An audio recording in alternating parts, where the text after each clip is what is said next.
अभी तक यदि कोई लाभ हुआ हो तो कहो। इन व्यसनों को करने से कोई लाभ नहीं है, इसलिए व्यसनों को दूर करो। बोलो जय सिया राम, बोलो जय सिया राम। आज एकादशी है, नहीं है ना? तो घर से फलार रोटी पानी सेवा करके तो सभी आए होंगे। महाराज हमारी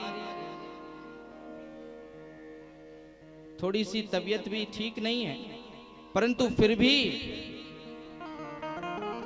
हम यहाँ पर अपने नियम को पूरा कर रहे हैं। और आपसे हम बैठे बैठे बस इतना चाहते हैं कि आप बहुत धीरे से बोलें, जय जय जय जय। केवट कहने लगा, प्रभु मैं नहीं आऊंगा, मैं आपके मर्म को जानता हूं। गोस्वामी जी कहते हैं,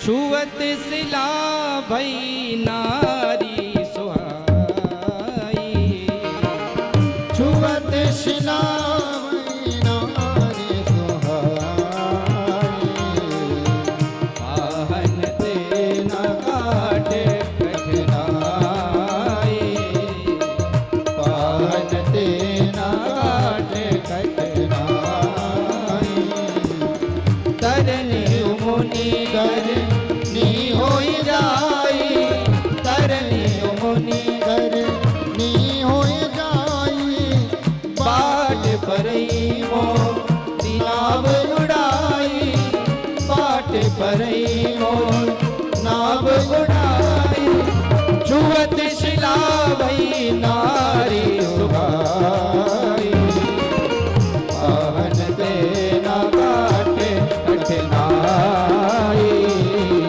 पावन ते न काटे कठिनाई। केवट कहने लगा, मैं आपके मर्म को जानता हूं। आपके चरणों की जो रज है उसके लगने मात्र से शिला नारी में परिवर्तित हो गई। और महाराज मेरी तो टूटी पुरानी नाव है जिससे मैं अपनी जीविका चलाता हूं, कहीं मेरी नाव नारी बन गई तो मेरे तो एक पहले से ही है, दूसरी का खर्चा कहां से लाऊंगा। इसलिए हे प्राणनाथ, मैं आपके चरणों में विनती करता हूं कि मैं आपके बिना चरणों को धुलाए अपनी नाव में प्रवेश नहीं कराऊंगा। भगवान खड़े खड़े मुस्कुरा रहे हैं और केवट भगवान के मुख को देख करके अटपटी वाणी में कहने लगे। यही भक्त का स्वभाव है। भक्त भगवान को जो प्रेम से निवेदित कर देते हैं, भगवान उसको स्वीकार करते हैं। गोस्वामी जी कहते हैं कि सुन के वट के बैन प्रेम लपेटे अटपटे, बेहसे करुणाएन चितई जान की लखन तन। केवट के ऐसे अटपटे बहनों को सुन करके भगवान मुस्कुराने लगे हैं। बहुत प्रकार से जब देखा तो भगवान ने आदेश किया कि जाओ केवट, बेगी आनु जल पाए पखारो, बेगी आनु जल पाए पखारो, होते विलंब उतारहि पारो, होते विलंब उतारहि पारो, केवट राम रजाय सो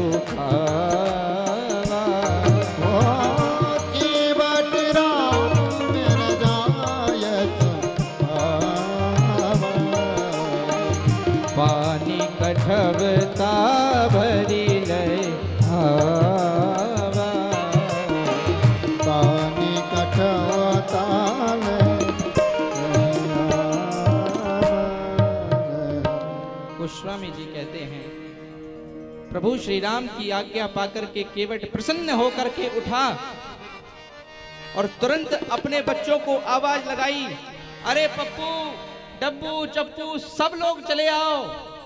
और जैसे ही केवट के परिवार ने सुना, सारे बच्चे दौड़े, परिवारजन दौड़े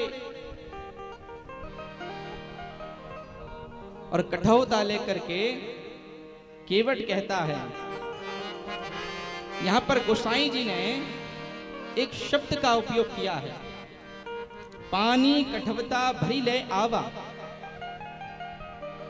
यद्यपि तट है गंगा का और गंगा जी के जल को केवट कहता है पानी। क्यों? क्योंकि केवट का रोज का काम है उसी गंगा नदी से लोगों को पार उतारना। केवट का कहना है, प्रभु अब तक मैं इसको पानी समझता रहा, परंतु जब आपका दर्शन हुआ तब समझ में आया कि आपके चरणों से जो निकली धारा है यह गंगा है। अब मुझे इस बात का यकीन हो गया कि ये गंगा है। अब प्रश्न चिन्ह ये लगता है कि गंगा मैया के पास में रह करके, और यद्यपि ये कहें कि गंगा मैया में ही केवट अपनी रोजगारी चलाता, और गंगा तो जगत को पावन करने वाली है, जगत को तारण करने वाली है, फिर भी केवट का अभी तक कल्याण कैसे नहीं हुआ? क्यों? क्योंकि केवट उस गंगा जल को पानी समझता रहा। जब भगवान के दर्शन केवट ने किए तो आज समझ में आया कि यही पानी गंगा जल है। बोलो जय सिया राम। तुरंत आया महाराज, कठौता लेकर के कहने लगा, प्रभु अपने चरणों को इस पर रखिए।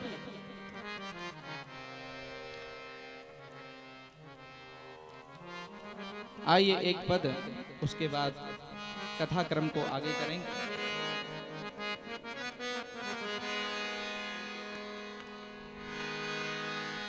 सुन केवट मेरे भैया,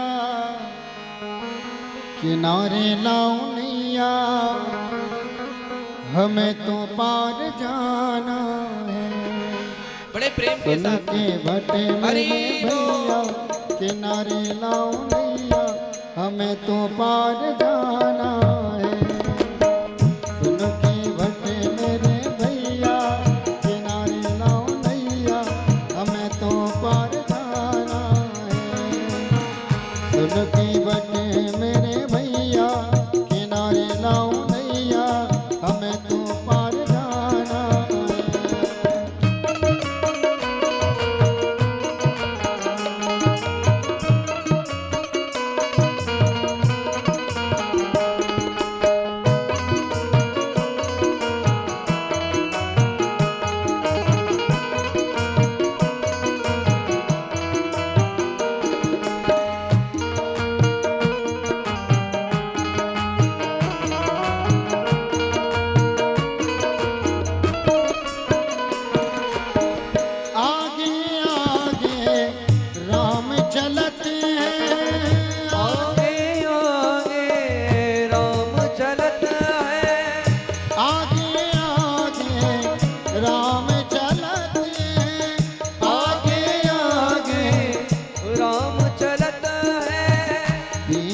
लक्ष्मण भैया, किनारे लाओ नैया, हमें तो पार जाना है। सुन केवट मेरे भैया, किनारे लाओ नैया, हमें तो पार जाना है।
चले दोनों भैया किनारे लाओ नैया हमें तो पार जाना है। सुन के भट मेरे भैया किनारे लाओ नैया हमें तो पार जाना है। सुन के भट मेरे भैया किनारे लाओ नैया हमें तो पार जाना है। सुन के भट मेरे भैया किनारे लाओ नैया हमें तो पार जाना है। मैं तो पार जाना है, हमें तो पार जाना है।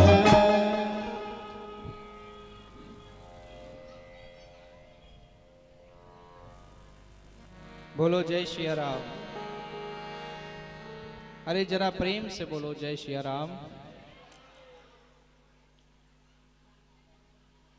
प्रभु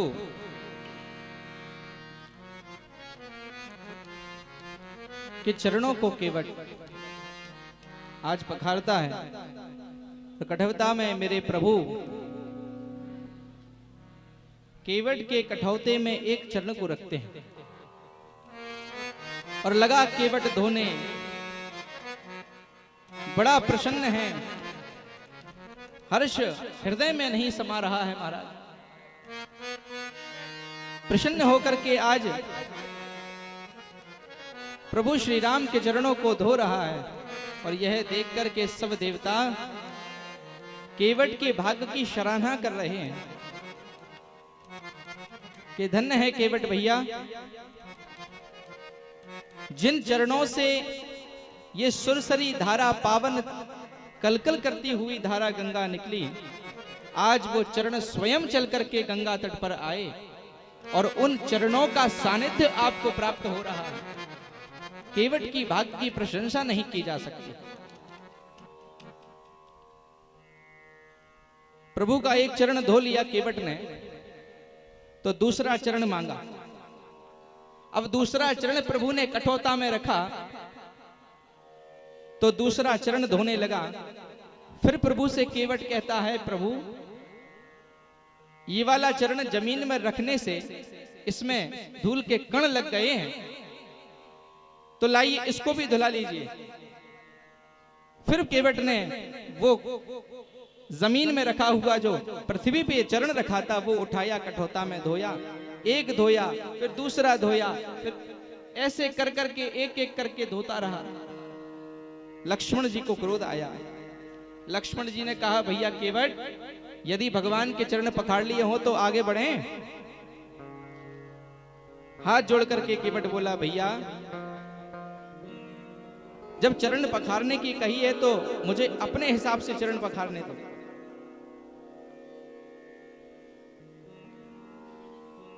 तब प्रभु ने केवट के कहे अनुसार अपने दोनों पैरों को कठौता में रखा और केवट चरणों को धोने लगा।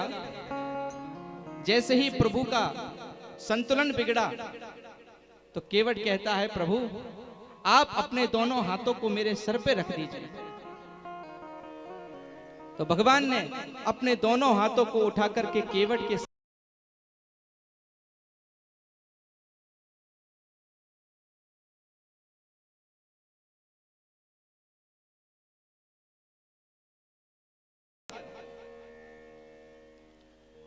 परम सौभाग्य की बात है कि जिन चरणों के लिए संत महात्मा पिपलात्मा ना जाने कितना तप करते हैं, आज उन चरणों को केवट धो रहा है।